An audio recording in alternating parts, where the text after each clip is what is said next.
Well, good evening, everyone. My name is Dewulf, not Jeroen Dewulf.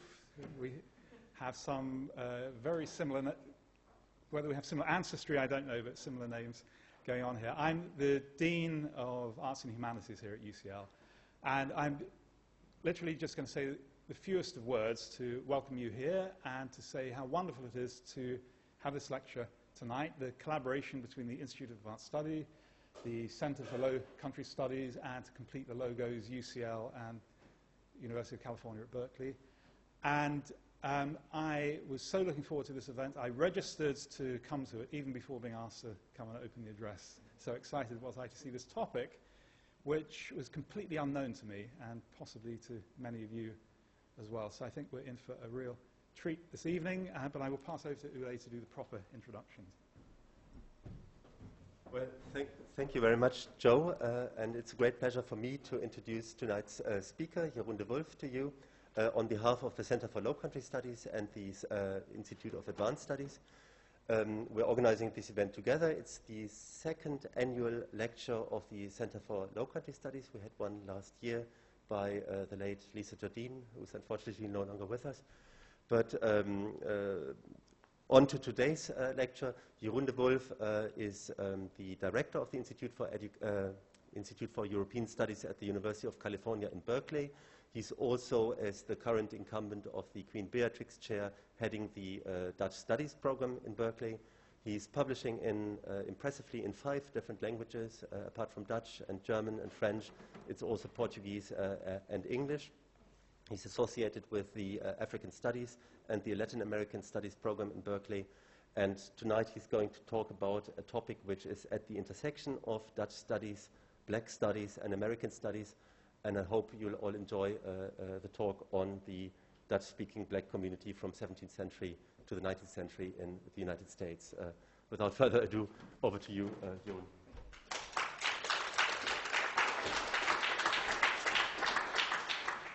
Thank you so much, Uli, for this very generous introduction. Allow me to maybe say a few words before I start my presentation. Obviously, I would like to start by extending my gratitude to the Institute for Advanced Studies and to the Dutch Studies program for the invitation. Very happy to be here. But maybe I also would like to say a few words on how this topic came into existence. As Uli mentioned, I'm the director of Berkeley's Dutch Studies program.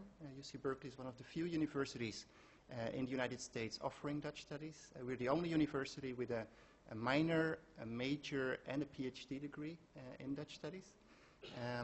And when I became director of the Dutch Studies program, the program was in jeopardy. We were facing a problem that many Dutch studies programs face outside of the Netherlands and Belgium, which was a lack of students. And this is the reason why I presented to the university a new approach to Dutch studies, in the sense that we abandoned the old policy whereby we would try to build specialists in Dutch studies. So we abandoned that, and instead we built a totally different program with a different emphasis. And this new emphasis was, how can we make Dutch studies useful for as many students, for as many departments on the Berkeley campus? It's a different approach. It's not necessarily a better one, but it has the advantage that you attract many more students. We currently have about 150 students enrolled every year in our Dutch studies program, so that's much higher than it used to be in the past. And we achieve these numbers by consistently cross-listing our courses. So whenever I teach my course on Anne Frank and the Second World War, we do that in cooperation with Jewish studies.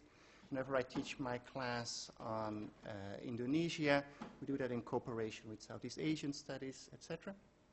But we also look at requirements on the Berkeley campus, so specific courses that all students on the Berkeley campus need to take.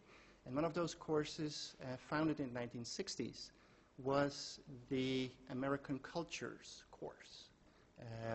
It's a course, as the title says, on American culture, but it is, in a way, a unique course in the sense that the course needs to focus on at least 3 major ethnic groups in American society. So the course I built was a course on the history of New Netherland, the Dutch chapter in American history, whereby you have a focus obviously on the Europeans, on the Dutch, but you also look at the interaction in this 17th century Dutch colony with the Native Americans, and you also look at the slave population, the African slave population in New Netherlands. So then you have those three groups. And this is where my interest in the slave population on the island of Manhattan during the Dutch era started. What I'm presenting to you today is part of a broader research project. It's a project essentially on the charter generation, so the first slave generation on the island of Manhattan at a time when it was still a Dutch colony. And what we will be focusing on this evening is specifically language. I decided to give my presentation a little bit of provocative title, A Strong Barbaric Accent. In the course of the presentation, we will learn what this barbaric accent actually was. But the whole idea of the presentation, of course, is to look at the Dutch language in America, not by facing and not by speaking that much on the people in the front, but on the people you see here in the back, on the African slave population. And by the end of the presentation, which will be in about 40-45 minutes, we will learn what the barbaric accent actually was. So without further ado, let me start. A remarkable passage in Sojourner Truth's narrative from 1850 expresses her linguistic confusion after she had been sold to the English-speaking Neely family in Ulster County, New York, around 1806. Truth, then still called Isabel, had tremendous difficulties understanding her new masters. If they sent me for a frying pan, she says in her narrative, not knowing what they meant, perhaps I carried them the pot hooks and trammels. Born circa 1797 in a hamlet near Kingston, New York, as the daughter of a slave woman owned by the Dutch-American Hardenberg family, Truth grew up in an entirely Dutch-speaking environment. Similar to what happened with other Dutch-speaking African Americans, however, her printed legacy has remained available in English only. As a result, few people today are aware of the fact that one of the icons of the nation's African American community was actually a native speaker of Dutch. Despite the fact that as late as the mid-18th century, some 16 to 20% of the slaves in the states of New York and New Jersey spoke Dutch, the importance of this language to the African American community has received almost no scholarly attention. Following the English takeover of the Dutch colony of New Netherland in 1664, little is known about the evolution of America's Dutch community and even less about its slaves. Despite the paucity of sources, this presentation attempts to reconstruct the evolution of the Dutch language in America with a specific focus on the African American community. And we start in the colony, we start in 17th century New Netherland. First ruled by a group of merchants from Amsterdam who had formed the New Netherland Company in 1614, the territory claimed by the Dutch in North America was taken over by the Dutch West India Company in 1621. The early settlers were clustered in two centers, New Amsterdam on Manhattan Island, and Fort Oranje, Fort Orange, later named Beverwijk, today's Albany, in the upper Hudson Valley. Despite tensions with Native Americans, which evolved into a major uprising in 1643, New Netherland experienced a steady, though moderate growth, thanks to immigration. By 1664, the colony counted about 8,000 to 10,000 inhabitants. Most Dutch settlers in New Netherland originated from the provinces of Holland, Gelderland, and Utrecht. Since the standard language had not yet developed in the Dutch Republic, a variety of Dutch dialects were therefore spoken. Because relatively few Dutch people were willing to immigrate to America, however, New Netherland also counted several thousand inhabitants with roots elsewhere in Europe, in the Spanish Netherlands, the later Belgium and Luxembourg, in Germany, in Scandinavia, in France, in England. As Jaap Jacobs has shown, it was by far the most heterogeneous colony in 17th century North America. Although many inhabitants of New Netherland were of non-Dutch origin, Dutch was the dominant language in the colony. It should not come as a surprise, since many of the foreign settlers with roots in the Spanish Netherlands, for instance, were also native speakers of Dutch dialects, such as West Flemish, East Flemish, Brabants, Limburgs. Due to the similarity of Dutch to German, one can also assume that many of the German immigrants switched easily to Dutch. Moreover, most non-Dutch settlers in New Netherland had previously lived in the Dutch Republic or had worked as sailors or soldiers on West India Company ships and likely gained some knowledge of the Dutch language before they arrived in America. In fact, New Amsterdam's multicultural character hardly differed from that of Amsterdam and other major cities in the Dutch Republic, where up to half of the population in the 17th century consisted of foreign immigrants. Acculturation to Dutch standards was thus the general rule in New Netherlands. Antoni Buccini's linguistic research reveals that the American variant of Dutch that developed between 1640 and 1690 out of the different Dutch dialects and foreign accents in New Netherland must have been similar to the type of Dutch that was spoken at that time in Amsterdam. Only on Long Island did English-speaking communities, largely composed of immigrants from New England, successfully resist linguistic assimilation. One other group that initially resisted assimilation to Dutch was the slave community. At least 467 slaves were brought to New Netherland. In the final years of the colony, blacks, both enslaved and free, made up to 6 to 8% of the population, a percentage that was higher in the capital, New Amsterdam, where about 10 to 17% of the population was black. The abundance of slave names ending in Congo and Angola indicates that the overwhelming majority of blacks in the Dutch colony were of Central African origin. The predominantly Congolese and Angolan origin of slaves in New Netherland should not surprise, since the city of Luanda in northern Angola was at that time the dominant source of American-bound slaves.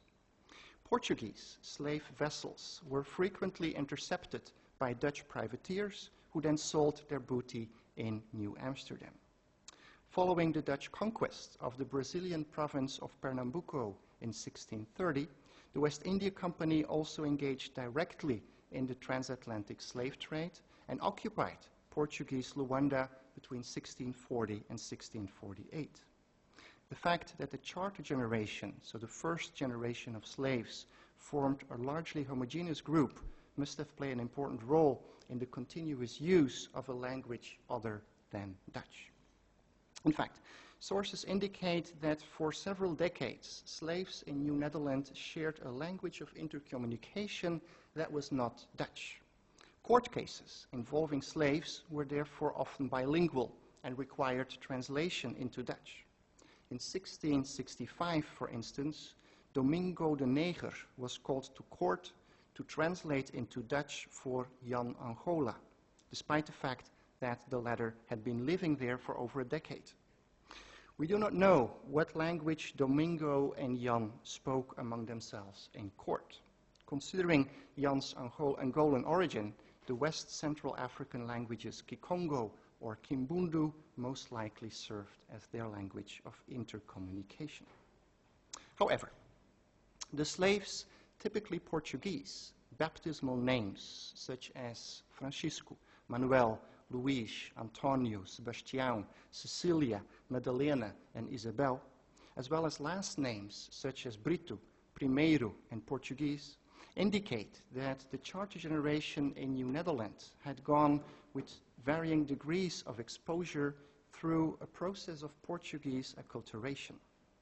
Due to exposure to Portuguese culture in West Central Africa, where the Portuguese had been operating for over a century, and the fact that several members of the black community had previously lived in Portuguese-speaking territories such as Brazil, the Cape Verde Islands, and the island of São Tomé, some also must have spoken Portuguese.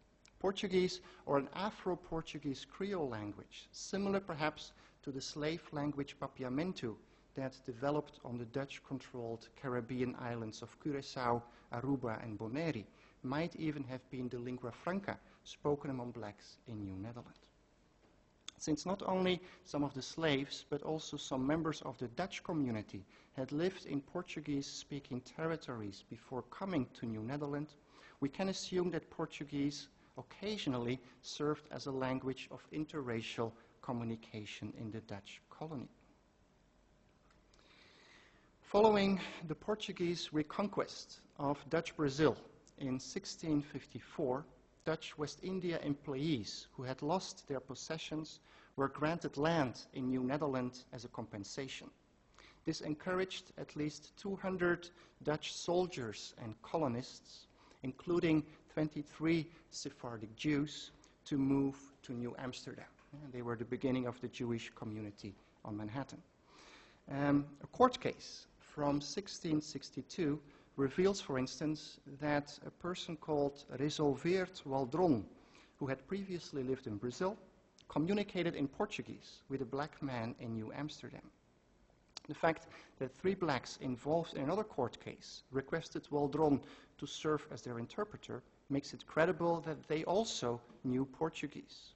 Knowledge of the Portuguese language may also explain why some Dutchmen who had come from Brazil had such a strong bond with the black community in New Netherland. This was in particular the case of Captain Jan de Vries, who brought with him a Zwartenne, a black woman from Brazil, with whom he later had a mixed-race son. In New Netherland, the Dutch captain befriended many blacks, he leased land for them, and he stood up in church as godfather to their children. One element of crucial importance to the use of language was in fact religion. During his time in office in New Amsterdam between 1633 and 1647, Reverend Everardus Bogardus adopted a flexible baptismal policy that welcomed children of slaves into the Dutch Reformed Church. Records of the Reformed Church in New Amsterdam show that at least 56 black children were baptized. In 1636, Bogardus also asked the West India Company to send a schoolmaster to New Amsterdam in order, quote, to teach and train the youth of both Dutch and blacks in the knowledge of Jesus Christ. This shows that membership in the Dutch Reformed Church implied assimilation to Dutch standards, including the use of the Dutch language. The acceptance of slave children for baptism was, however, accompanied by pleas for freedom by their parents.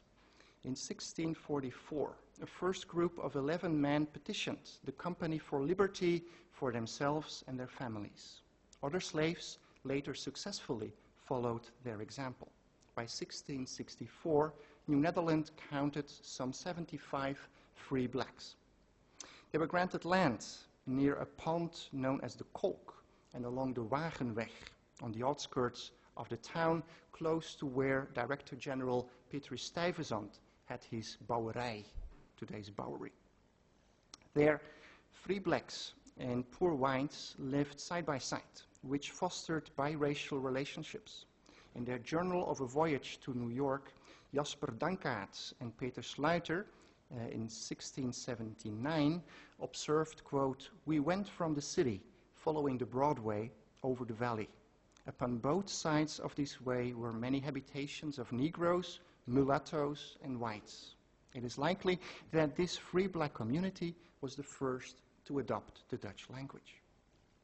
In the late 1650s, however, things changed. Private slaveholders began to obstruct the baptism of slave children. fearing that they might not be able to sell those children once they were old enough to work. Church leaders also advocated a change in policy, claiming that slave parents requesting baptism for their children, quote, wanted nothing else than to deliver their children from slavery without striving for true Christian virtues. Now we move on and we have a look at the Dutch language in New York and New Jersey after it's no longer a Dutch colony and it becomes an English colony.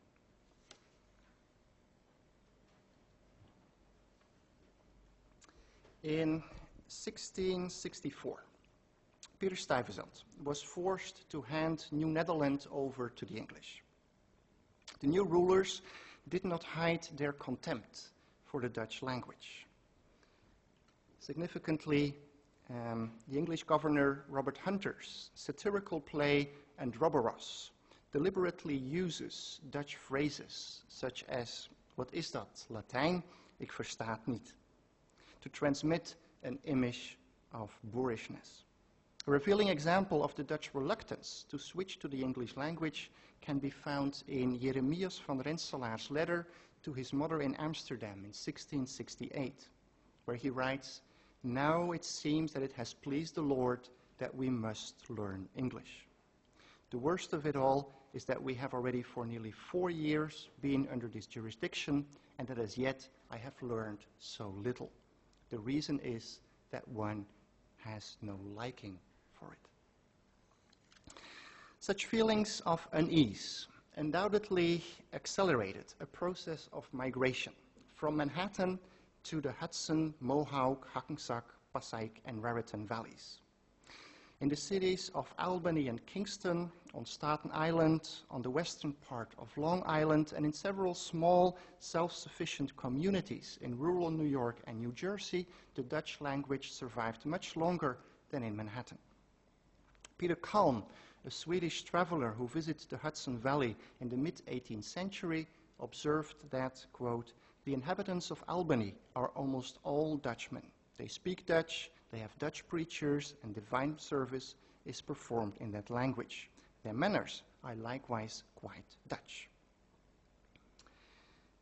The American variant of Dutch spoken by these descendants of the settlers in New Netherland was known as Low Dutch, probably derived from the term Nederduits that was commonly used at that time to refer to the Dutch language, unlike Nederlands, the modern term. Sometimes Dutch in America was simply called the taal, meaning the language. Little is known about the evolution of Low Dutch in America, and much of the data allegedly obtained by native speakers, especially that of Lawrence van Loon, later turned out to be unreliable. It seemed certain, however, that the linguistic differences within the area where Low Dutch was spoken were minimal, despite the fact that people in New Jersey had little contact with those in the Hudson Valley. This indicates that Low Dutch must have been formed before people moved away to those areas in the late 17th century. And although later Dutch visitors to America experienced Low Dutch as a somewhat old-fashioned form of Dutch and observed the interference of English terms, intercommunication was not a problem.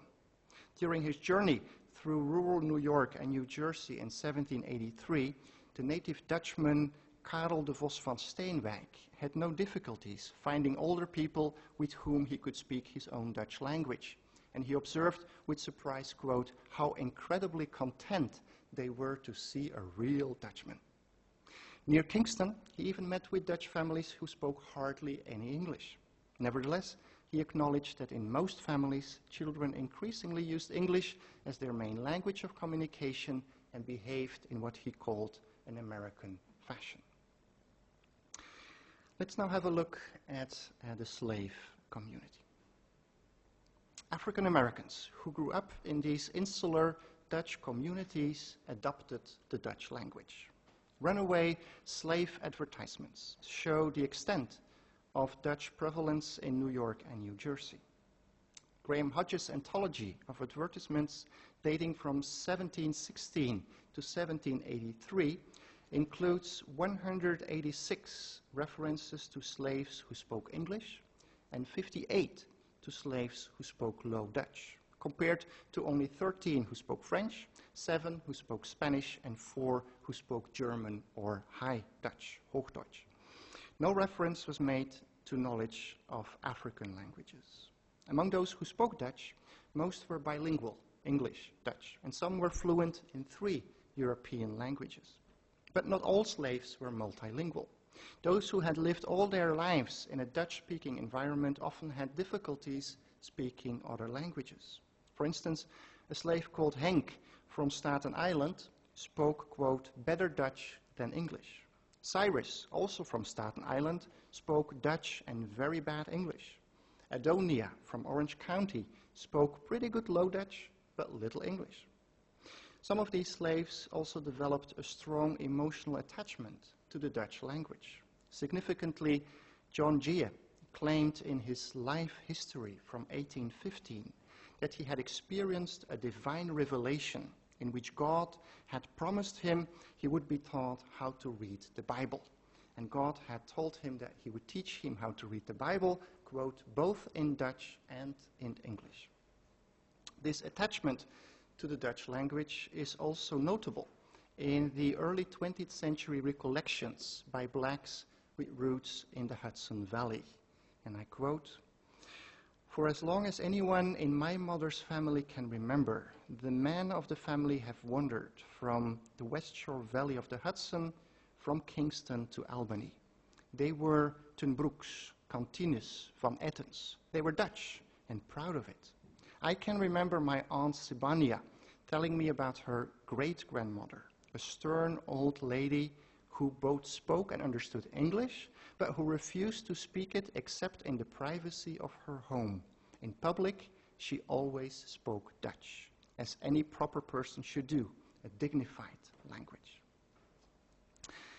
An article about Teaneck, New Jersey, from 1885, not only shows that many older white people there still spoke so-called Jersey Dutch among each other, but also that, quote, the curious lingo is also preserved by the old colored folks.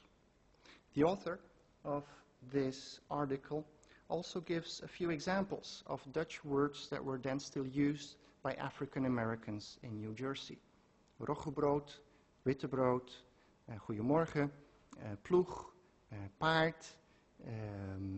wagen, koekenbakker, 1, 2. Late 19th century articles about the inhabitants of the most isolated parts of the Ramapo Mountains also refer to the presence of Dutch-speaking black people with Dutch surnames such as Post, de Groot, and de Vries. In 1894, The Sun published a report about a visit by a journalist and a tax collector from Hohokus Township, New Jersey, to the Ramapo Mountain people. It mentions that the inhabitants, quote, exchanged pleasantries with the collector in Jersey Dutch dialect. And when the American linguist John Prince conducted research in that area in the early 20th century, he confirmed that, quote, there is a small colony of old Negroes living in the mountains back of Suffering who still use their own dialect of Jersey Dutch, but they are of very difficult access owing to their shyness of strangers. Prince also claimed that these blacks spoke a singular form of Dutch, which he called Negerduits or Negro Dutch. Like Prince, the famous linguist Joe Dillard later considered Negro Dutch to be a specific variant of Low Dutch. He called it a Dutch Creole, which served as a vehicle of contact between Dutchmen and their slaves. The term Negro Dutch may, however, have also referred to the broken forms of Dutch spoken by slaves who had not grown up as children in a Dutch-speaking environment. Slaves in New York and New Jersey had a large variety of ethnic and linguistic backgrounds. They lived with families who had only a small number of slaves. They were usually sold away from their mothers at very young age, and they changed masters regularly. In such circumstances, it is, in my opinion, unlikely that a specific African-American variant of Dutch would have been able to develop. In fact, one of the few contemporary references to the type of language used by blacks who had grown up in a Dutch community denies that blacks and whites spoke differently.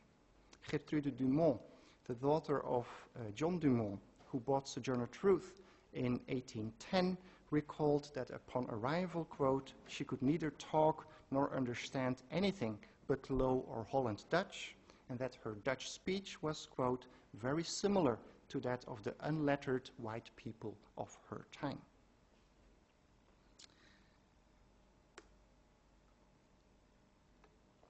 I will now have a look at some Dutch words that entered American English.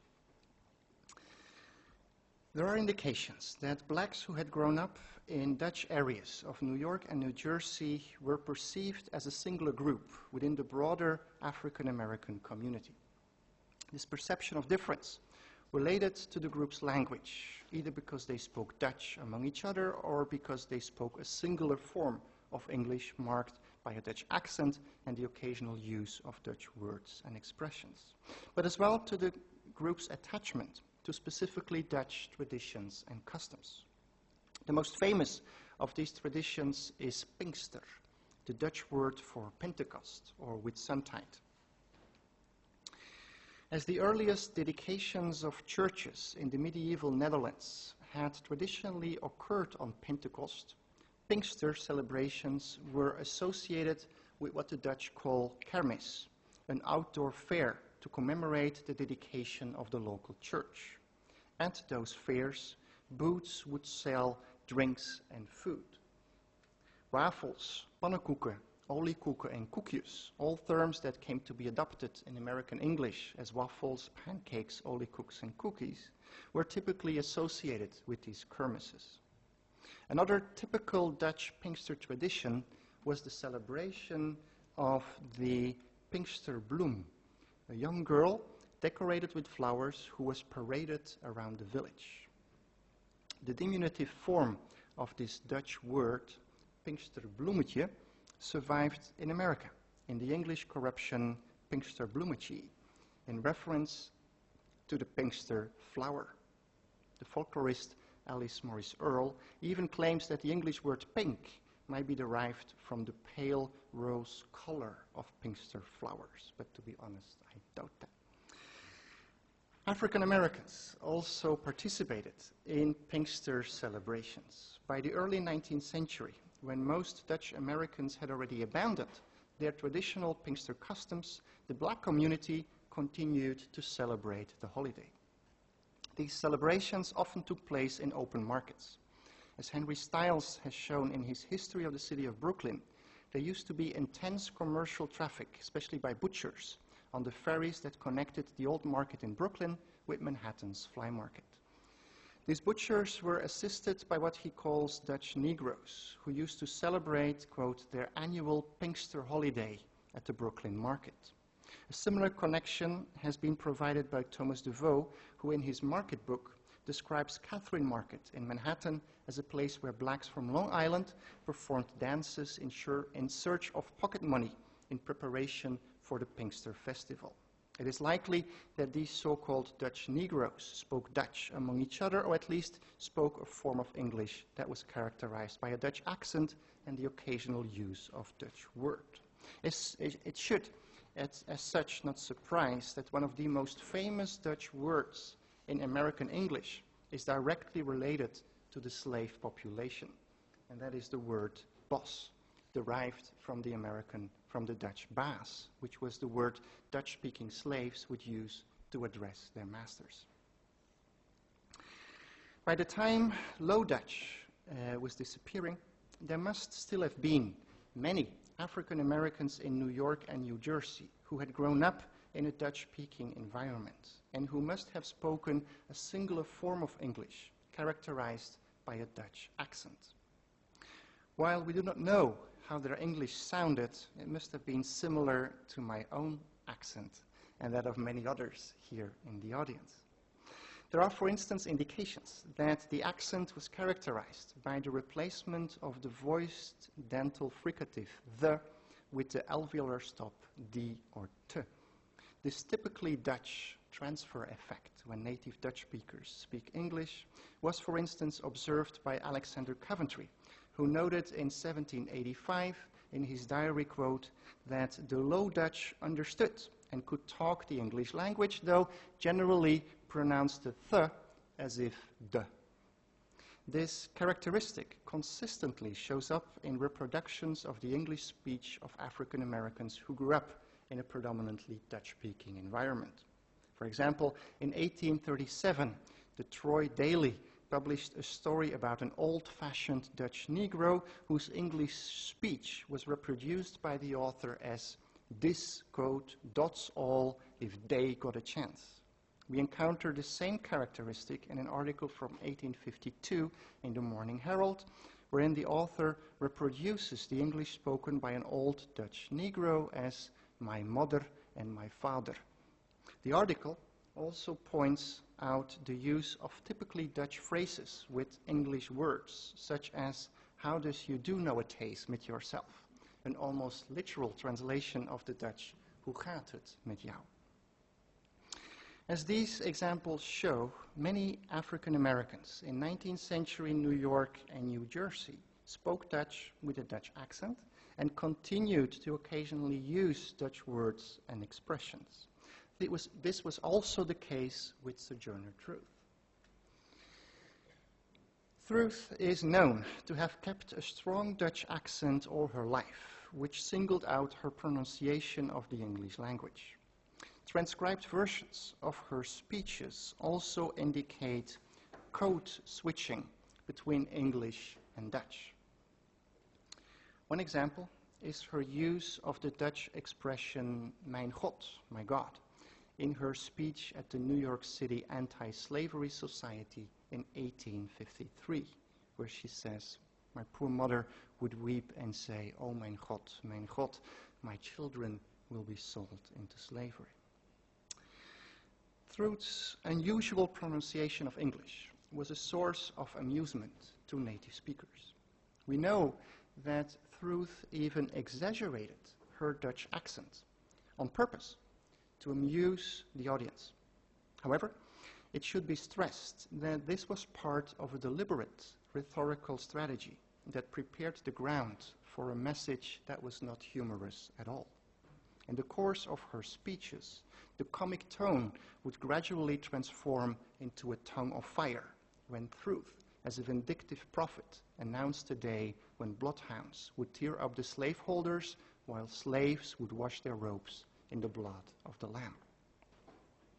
Reports show that the impact of Truth's rhetorical strategy was impressive, and I quote, "Rolling thunder could not have stilled that crowd as did those deep, wonderful tones, as she, Sojourner Truth, stood with outstretched arms and eyes of fire."